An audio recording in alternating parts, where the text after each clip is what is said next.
Hay semanas que pasan sin pena ni gloria, son solo ruido. Y luego hay otras, como la primera semana de marzo de 2026, que son un auténtico terremoto. En solo 7 días, el mundo económico que conocíamos simplemente se partió en dos. Vamos a ver cómo fue que pasó. Y es que, de repente, las reglas del juego cambiaron por completo. No fue una sola cosa. Fueron 3 golpes, 3 shocks simultáneos. Uno en la energía, otro en el empleo y un tercero en la política monetaria. Y cuando chocaron, redefinieron todo el panorama económico. Todo pasó a una velocidad increíble. Apenas arrancaba la semana y ¡pum! El lunes, un shock petrolero. Para el miércoles, un sismo en el banco central más importante del mundo. Y para rematar, el viernes, un golpe directo al mercado laboral. En menos de una semana, los pilares que sostenían la economía se empezaron a tambalear. Y esa es la pregunta del millón, ¿no? ¿Cómo es que se armó esta tormenta perfecta? Así que, ¿qué les parece si desmenuzamos cada uno de estos golpes, para entender no solo qué pasó, sino qué significa todo esto para los mercados, las empresas y, claro, para el bolsillo? Ok, empecemos con el primero. La ficha de dominó que inició todo cayó en el Medio Oriente. Un choque frontal entre Estados Unidos, Israel e Irán fue la chispa que encendió una crisis de energía como no se había visto en mucho tiempo. Y para que nos demos una idea de la magnitud del problema, hay que entender qué es el Estrecho de Hormuz. Piénsenlo como una de las arterias principales del planeta por donde pasa la energía. La respuesta de Irán al conflicto fue, básicamente, taponar esa arteria. El resultado, de un día para otro, ¡zas!, casi una quinta parte del petróleo del mundo desapareció del mercado. Y claro, el efecto fue inmediato. Los mercados entraron en pánico. De repente, el barril de petróleo Brent se disparó a casi $120, un precio que no se veía desde el 2022, pero con una diferencia clave. Esta vez no era especulación, la escasez era de verdad. Ahora, lo interesante de estos datos es que el golpe no fue solo al petróleo crudo, hubo un efecto dominó. El Brent subió casi un 30%, una locura, pero fíjense en la gasolina, también saltó casi un 20%. Y ese es el tipo de aumento que se siente directamente en la economía real, en el día a día. Y en medio de todo este lío, la Casa Blanca dejó clara su prioridad. El presidente Trump salió a decir que el alza de precios era, y cito, un pequeño precio a pagar por la seguridad mundial. O sea, el mensaje para los mercados fue clarísimo. No esperen ayuda, los precios altos están aquí para quedarse. Muy bien, dejemos la energía y pasemos al segundo golpe, que nos lleva de la escena internacional de vuelta a casa, a la economía doméstica. Justo cuando toda la atención estaba puesta en el petróleo, el mercado laboral de Estados Unidos encendió sus propias alarmas. El dato que lo cambió todo fue este. A ver, para que se entienda la sorpresa. Los analistas esperaban que se crearan 60,000 empleos nuevos. ¿Y qué pasó? Todo lo contrario. Se perdieron 92,000. Fue la primera caída de este tipo en años, un verdadero baldazo de agua fría que sacudió la confianza en la economía. Y si le ponemos la lupa a los números, vemos que se juntó todo. Huelgas en el sector de la salud, el mal clima que frenó la construcción, pero la luz roja, la verdadera señal de alerta, fue la caída en restaurantes y bares. ¿Y por qué es tan importante? Porque eso te dice una cosa muy clara. La gente ya estaba empezando a cuidar más el bolsillo.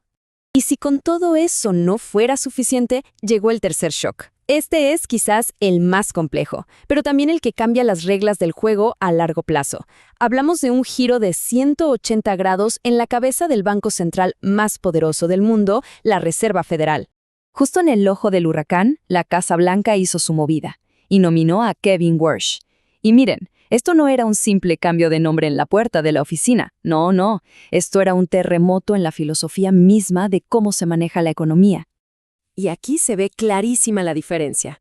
Powell, el que estaba, era más de reaccionar a los problemas, de buscar acuerdos. Para él, la inflación venía de problemas en la producción.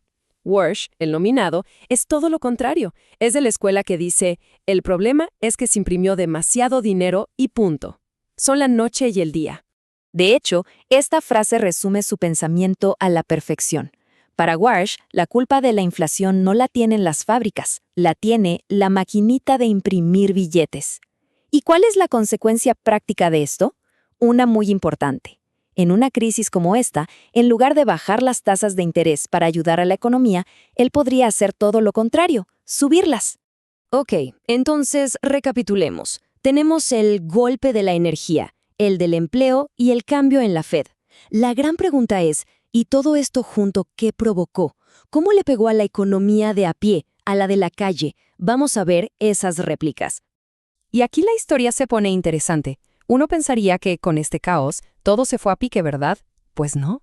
Sorprendentemente, algunas empresas muy grandes como Target o Best Buy le ganaron a las proyecciones. ¿El truco? No vendieron más. El secreto fue que se volvieron súper eficientes, recortaron costos, mejoraron sus ventas en línea y demostraron que se puede hacer dinero incluso con el viento en contra.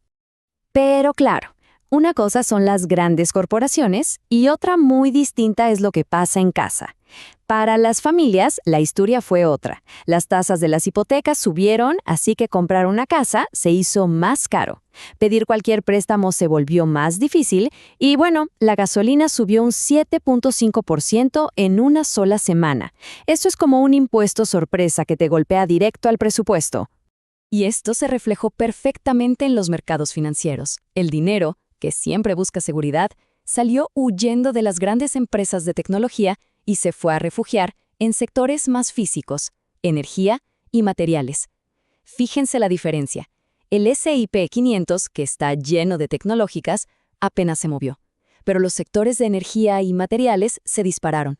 A esto se le llamó la nueva economía de la seguridad.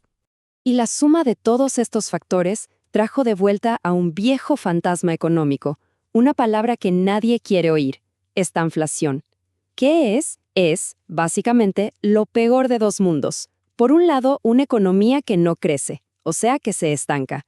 Y por el otro, precios que no paran de subir, o sea, inflación. Estancamiento más inflación. Ese se convirtió en el principal riesgo en el tablero. Los analistas le pusieron un nombre a todo esto, un pivote forzado. ¿Qué significa? Que ya no importaba el plan que tuviera la Fed o el gobierno. La realidad los obligó a girar el volante bruscamente. Todas esas certezas que dábamos por sentadas, como un empleo fuerte o una inflación controlada, se hicieron añicos, en una sola semana. Entonces, para ir cerrando, ¿con qué nos quedamos de esta semana tan agitada? 3 lecciones clave. Primera, se acabó eso de asumir que el mercado laboral siempre va a estar fuerte. Segunda, no hay que esperar que la Fed siempre sea el superhéroe que viene al rescate, sobre todo si la inflación está alta.